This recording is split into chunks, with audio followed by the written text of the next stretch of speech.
요즘엔 아무리 100세 인생이라지만 나이를 먹으면 일을 벌리는 것도 두렵고 웬만하면 큰 근심 걱정거리 없이 살고 싶은 것이 솔직한 심정이죠. 사실 저도 그랬어요. 자식들 다 키워놓고 출가시켰으니 제 인생에 근심 걱정이라는 게 또 뭐가 있을까 싶었습니다. 젊어서 애들 아빠랑 결혼을 하고 고생해가며 아들 딸 하나씩 낳아서 곱게 길러놓았죠. 그렇게 자식들 다 키워놓고는 남은 여생은 남편이랑 한가롭게 여행이나 다니면서 살으려고 그랬어요. 그러다가 병으로 남편을 먼저 떠나보내고서는 갑자기 인생이라는 게 뭘까 참 허망해지기도 하더라고요. 사람 삶이라는 건 참 한 치 앞도 모르는구나 싶었던 저는 그 뒤로 정말 욕심을 할 것 없이 살겠다고 다짐했습니다. 그러다가 이번 일을 계기로 또 깨닫게 되었어요. 정말 인생이라는 것은 알다가도 모르겠고 인연이라는 것은 어쩜 그리 무서운 것이며 부대끼고 사는 사람 속도 내 능력으로는 모두 헤아릴 수가 없다는 것을 말이에요. 이야기의 시작은 우리 아들의 결혼으로부터였습니다. 어려서부터 늦둥이 막내로 금지옥엽 키웠던 우리 아들은 제게는 귀여운 막내이자 나이 들어서도 늘 아픈 손가락이었습니다. 큰애랑 8살 차이가 나서 더 어리게 느껴지기도 했고 어려서부터 몸이 약했던 탓에 늘 신경이 쓰이던 아이였어요. 요즘에는 30 넘어서도 노사는 아니라 하지만 제가 우리 아들을 가졌을 때만 해도 30이 넘은 나이에 아이를 낳는다는 것은 꽤 힘든 일이었습니다. 제가 늦은 나이에 아이를 가져서 그랬을까요?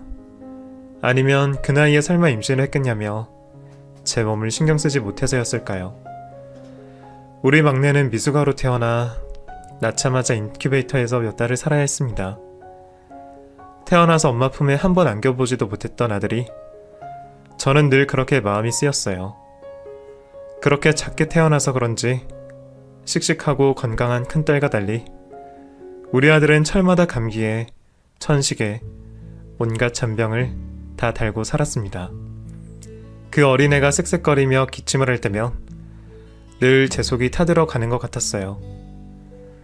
내가 품고 있었던 아이라 그런지 아이가 약하고 아픈 것이 모두 제 잘못처럼 느껴졌고 그만큼 귀하게 여기며 키웠습니다. 그렇게 애달아 키웠던 아이라서 그런지 저는 내심 아들의 결혼에 대해 기대가 많았어요. 그래서 우리 아들이 처음 며느리를 데려왔을 때 솔직히 저는 고민이 참 많았습니다. 나이 찬 아들이 자기가 좋아하는 사람이라며 결혼하겠다고 사람을 데려왔으니 허락해주는 게 맞는 걸 알면서도 속으로는 자꾸만 이리저리 재게되더라고요. 솔직히 저는 아들이 적어도 자기랑 엇비슷한 여자를 데려왔으면 좋겠다 싶었습니다. 그런데 막상 데려온 아이는 영 제 눈에 차질 않았어요. 정말 고민이 될 정도로 너무 빠지는 상대더라고요. 우리 아들은 그래도 서울에 괜찮은 대학 나와서 중견기업 다니는데 며느리는 이름도 모르는 대학 출신에 작은 회사 다니면서 연봉도 꽤 많이 차이가 나더라고요. 속물이라 생각하실지 모르지만 우리 큰딸도 맞벌이로 살림 꾸리면서도 앓는 소리를 하니 그래서 어찌 살려나 걱정이 될 수밖에 없었습니다. 게다가 요즘 젊은 사람들은 다들 끼리끼리 만나서 반반 결혼한다는데 우리 며느리는 혼수로 겨우 1000만 원을 들고 왔습니다. 남자가 집을 해오고 여자가 혼수를 한다 그래도 내가 4억짜리 집을 해주는데 겨우 1000만 원 가지고 무슨 혼수를 채울까 걱정이 많았어요. 들어보니 사돈댁은 따님 시집갈 때 도와주지 못할 정도로 아직 노후 준비도 안 되신 것 같았고 그렇게 기우는 결혼해서 우리 아들만 고생하는 건 아닌지 엄마로서는 걱정이 될 수밖에 없었죠. 하지만 걱정스러웠던 것은 돈뿐만이 아니죠. 애가 성격이 무뚝뚝한 건지 긴장을 한 건지 너무 조용하더라고요. 어른 만나는 자리에서 먼저 입 한번 떼지를 않고 묻는 말에도 늘 단답으로 나오는 겁니다. 그러다 보니 무슨 대화가 통하겠나요? 물론 무뚝뚝하고 조용한 것도 장점일 수는 있어요. 그런데 그것도 다 성격이 맞는 사람들끼리 있었을 때의 얘기잖아요. 우리 아들은 제가 막내딸이라고 놀릴 정도로 밝고 명령한 아이인데 그런 애가 어떻게 저렇게 반대인 아이를 만났을까 의문이 들더라고요. 너무 반대라서 잘 맞는 건가 신기하기도 하고 너무 달라서 싸우는 건 아닐까 걱정도 들었습니다. 그래도 어쩌겠어요. 우리 아들이 좋다는 사람인데 제가 뭐라고 반대를 하겠습니까? 게다가 아들이 지 누나보다도 마음이 여린 성격이라 제가 결혼을 반대하고 나섰다가는 집안이 뒤집어질 것 같았어요. 왜 TV에 보면 집안 결혼 반대 문제로 상처받아서 부모랑 척지고 평생 독신으로 사는 사람들도 많잖아요. 그래서 혹시나 우리 아들이 그 꼴이 날까 싶었던 저는 결국 별말 없이 아들이 하겠다는 그 결혼을 허락하게 되었습니다. 그렇게 아들까지 결혼을 하고 저는 내 식구가 살던 집에 혼자 남게 되었죠. 그 큰 집에 혼자 있으려니 참 쓸쓸하더라고요. 그렇다고 남편도 없는 제가 어디 기댈 곳도 없고 그때 참 말할 수 없이 쓸쓸했어요. 생각해보니 제가 사연 채널을 접했던 때가 그쯤 되었던 것 같네요. 아무튼 제가 그렇게 집에 틀어박혀 적적하게 있으니 자꾸 자식들 생각이 나는 겁니다. 그래도 근처 사는 딸이 종종 아이를 데리고 찾아오기는 했지만 그 집 애들도 이젠 다 컸다고 지들 놀기 바쁘고 딸도 애들 키우면서 회사 생활을 해야 하니 얼굴 볼 새 없이 다들 바빴어요. 딸은 시집간 지 10년이라 그러려니 하지만 아들은 바로 엊그제까지도 같이 살다가 보내서 그런지 어떻게 살고 있는지 자꾸 궁금하더라고요. 제 욕심 같아서는 결혼한 아들한테 전화도 하고 싶고 얼굴도 보고 싶고 그런데 우리 딸이 기겁을 하면서 말리더라고요. 엄마, 지안이 이제 신혼이야. 근데 시어머니가 자기 남편한테 맨날 전화하면 며느리가 그게 편하겠어? 괜히 찾아오라는 얘기같이 들리고 부담스럽겠지. 한동안이라도 지들끼리 신혼 즐기게 그냥 놔둬. 때 되면 지안이가 먼저 연락하겠지. 그래도 엄마가 보고 싶다 얘기도 못하나 싶다가도 내심 이해가 가더라고요. 저도 괜히 며느리 앞에서 아들 마마보이 만들 생각도 없었고 아들 녀석이 지 엄마 생각나면 찾아오겠다 싶었죠. 그런데 한참을 기다려도 애가 올 생각이 없는 겁니다. 아들이 결혼한 뒤로 2달 동안 얼굴 한 번 본 적이 없었다면 믿어지시나요? 보통은 신혼여행 갔다 와서도 인사하러 오고 그러던데 애들은 그때는 피곤하다고 안 오고 그 뒤로는 바쁘다고 연락이 또 없더라고요. 처음엔 아무리 결혼했다고 하더라도 어쩜 그렇게 얼굴 보기 어렵나 싶어서 속이 상하기도 했습니다. 그러면서도 내가 섭섭해하는 게 맞나 싶어서 말도 못하고 딸아이 말대로 괜히 먼저 오라고 부르기도 민망스러워서 혼자서 계속 속만 탔습니다. 그래도 와중에 다행인 건 얼굴 못 봤던 몇 달간도 아들이랑 전화는 자주 했었어요. 일주일 한 번 정도는 전화가 오더라고요. 그러는 중에도 며느리는 연락 한 번이 없었지만 말입니다. 그 전까지는 며느리한테 섭섭해하는 시엄마들 이해가 안 갔는데 그런 걸 당해보니 저도 모르게 자꾸만 섭섭하고 그러더라고요. 하지만 그럴수록 저는 자꾸만 속으로 생각을 시켰어요. 내가 지금 섭섭해하는 게 맞는지 괜히 며느리라고 그러는 거 아닌지 말이에요. 며느리도 자식이라 생각하지만 걔는 시어머니인 내가 얼마나 불편하겠냐고 말이죠. 그러다가 결국 좋은 쪽으로 생각하기로 했습니다. 얘네들이 결혼하고 너무 재밌어서 부모 생각은 안 나나 보다고 말이에요. 신혼여행 갔다가 이혼하는 커플들도 많다는데 이왕 한 결혼이니 애들이 잘 지내면 좋은 일이잖아요. 어차피 아이 낳을 생각이라면 신혼 몇 년 즐기지도 못할 텐데 나도 이제는 결혼한 자식에게 미련 버리고 행복을 빌어주자며 생각을 고쳐먹었습니다. 그랬더니 아들이 전화를 걸어와도 빨리 끊기 바쁘더라고요. 엄마 걱정은 하지 말고 가서 네 가족 챙기라고 말이에요. 그렇게 결혼하고는 얼굴 보기 힘든 아들이었으니 저는 둘이서 한참 신혼을 즐기며 깨가 쏟아질 줄 알았습니다. 그런데 무슨 일인지 결혼하고 반년도 안 돼서 아들이 부부싸움을 했다며 집으로 들어왔더라고요. 싸우고서 며느리가 나가라 그랬는지 어쨌는지 갈 곳이 없다며 잠만 자고 가겠다는 아들을 보며 저는 할 말을 잃었습니다.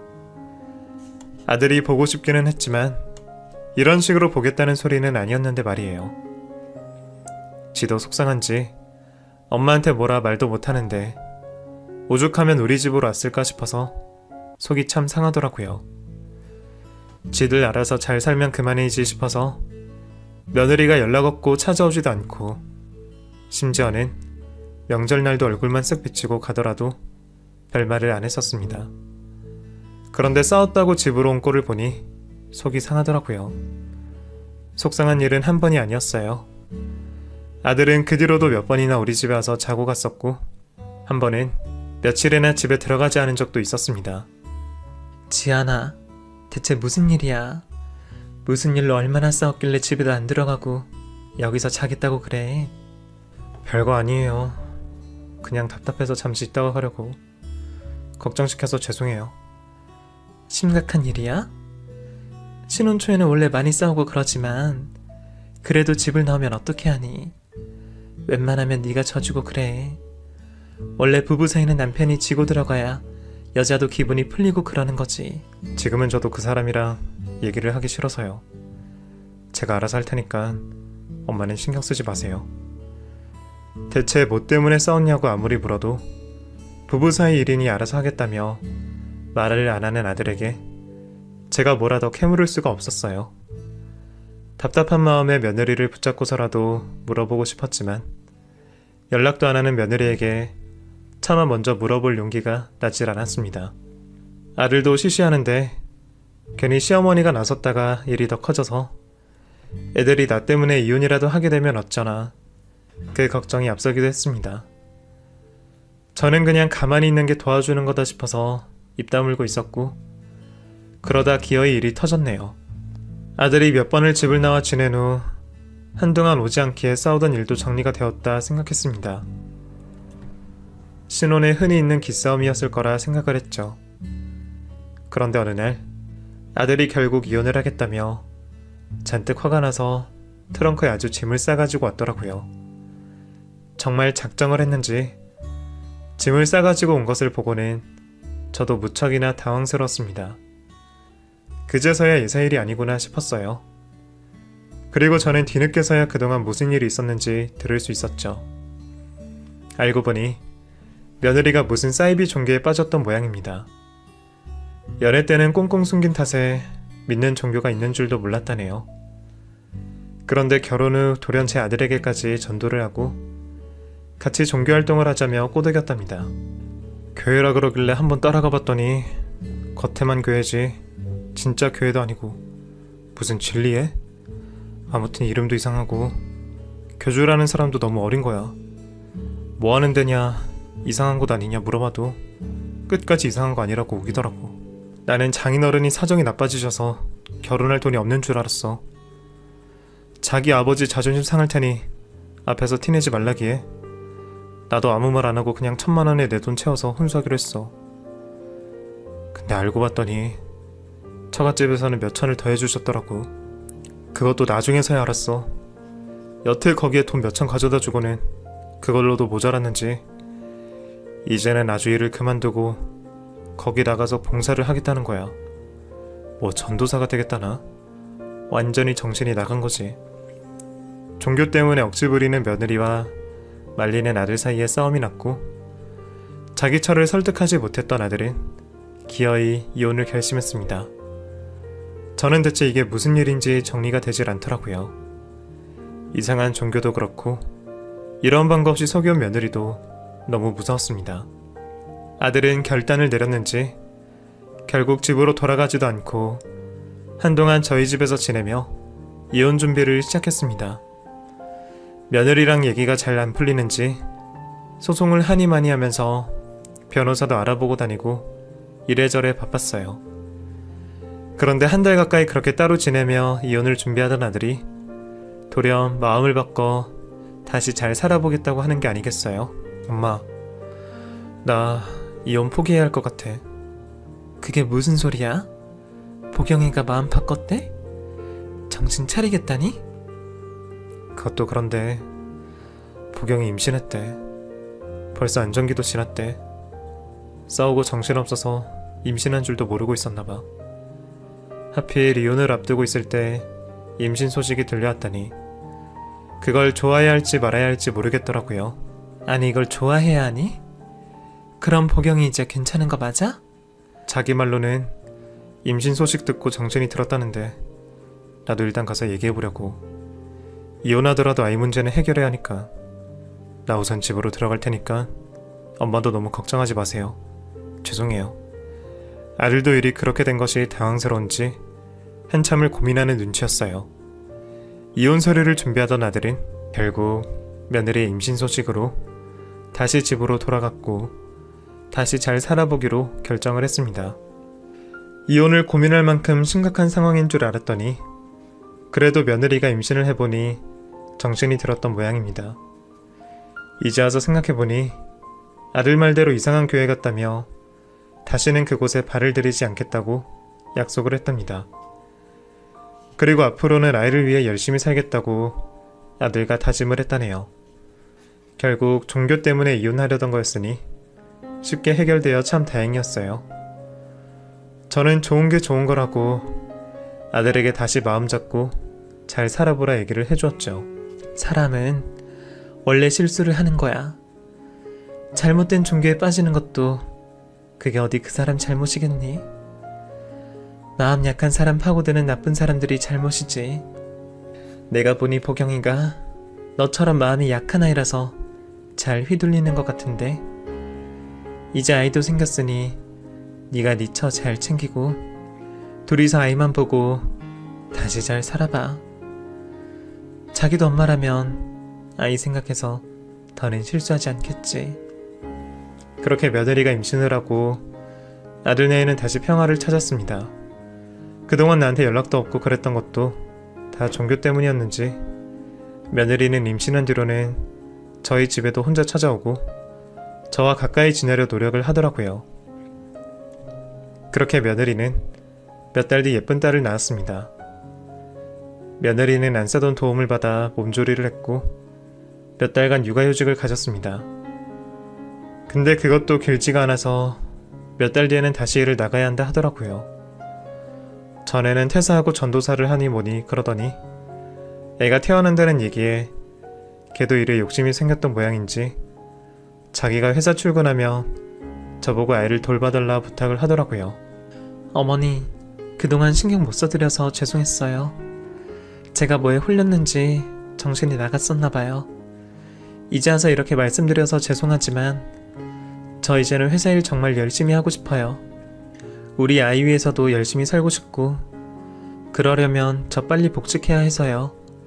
어머님한테 이런 부탁드리기 염치 없지만 어머님이 저 좀 도와주시면 안 될까요? 아마 사돈댁은 아직 두 분 다 일을 하시니 한가해 보이는 제게 부탁을 해야 했던 모양이에요. 솔직히 저도 어쩔 수 없이 고민이 되기는 했습니다.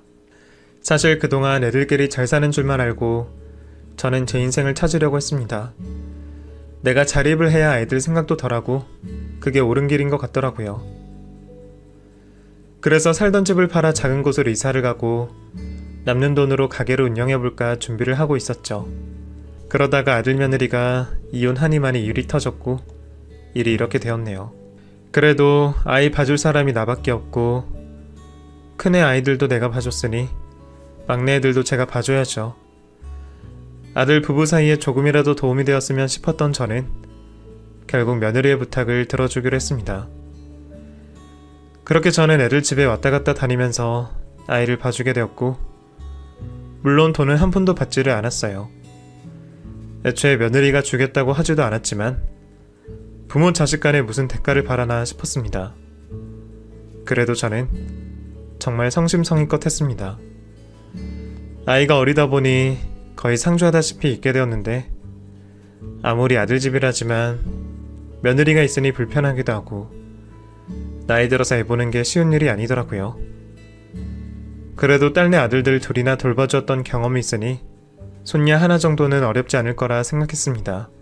그런데 이게 딸이랑 며느리는 또 천지 차이더라고요.